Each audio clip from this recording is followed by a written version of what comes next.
Most of my television programs have been about low technology. I'm very, very keen on science and low technology, chairs, toilets, things like that. And indeed, that's very much in line with what the great man said. Let me quote from the good book. Here it is. And he says, "Wisdom demands a new orientation of science and technology towards the organic, the gentle, the non-violent, the elegant and beautiful. And then we need methods and equipment which are cheap enough so they're accessible to virtually everyone, suitable for small scale application, and compatible with man's need for creativity." And that's what I really believe in. I do believe in small scale stuff, sustainable technology. He wrote mostly about economics, but actually he was against this huge scale economics. He was against the huge organizations. He was against people working mindlessly in factories doing jobs they hated. He wanted people to work for themselves, doing things they enjoyed doing. My connection with Practical Action goes back, I think, about 10 years. It must have been 10 years ago that I first came here, and I've done various things with them since. They took me off to Kenya to see some of the work they were doing there, looking at smoke hoods. People die from inhaling smoke. Women in most of rural Africa live in mud huts, one-room mud huts, and in the corner they have what's called a three-stone fire. You have 3 stones, build a fire in the middle, balance a cooking pot on top and cook there. And there's no chimney. The smoke just fills the hut and they're breathing it all day long, and so are the small children. And about every 15 seconds, somebody dies from inhaling smoke.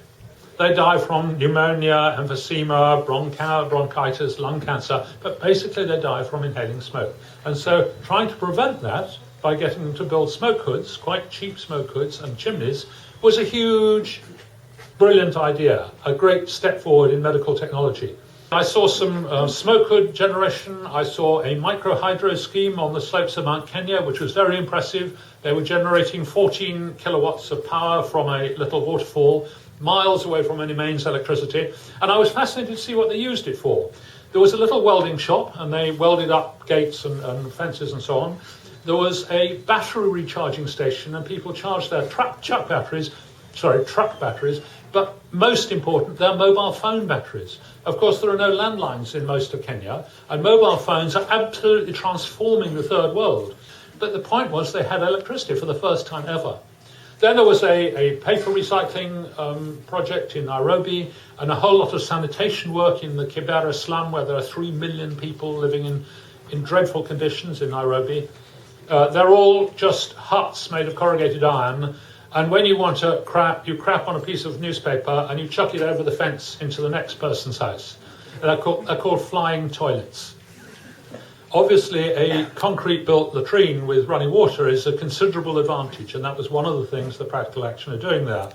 And finally, we went down into Maasai country and saw what global warming is doing there.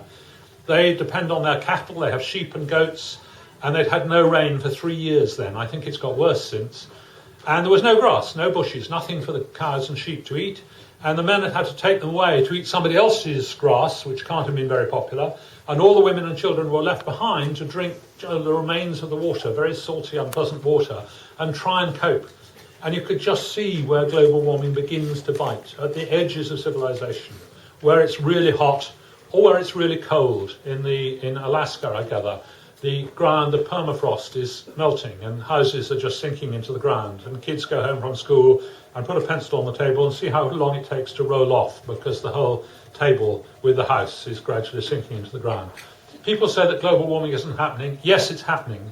We're seeing it now. We're seeing it with all these floods, and the floods in Pakistan and in China, and at the same time the drought and terrible fires in Russia are all part of global warming. And it's extraordinary that Schumacher could have been writing about global warming when he said we need sustainable living.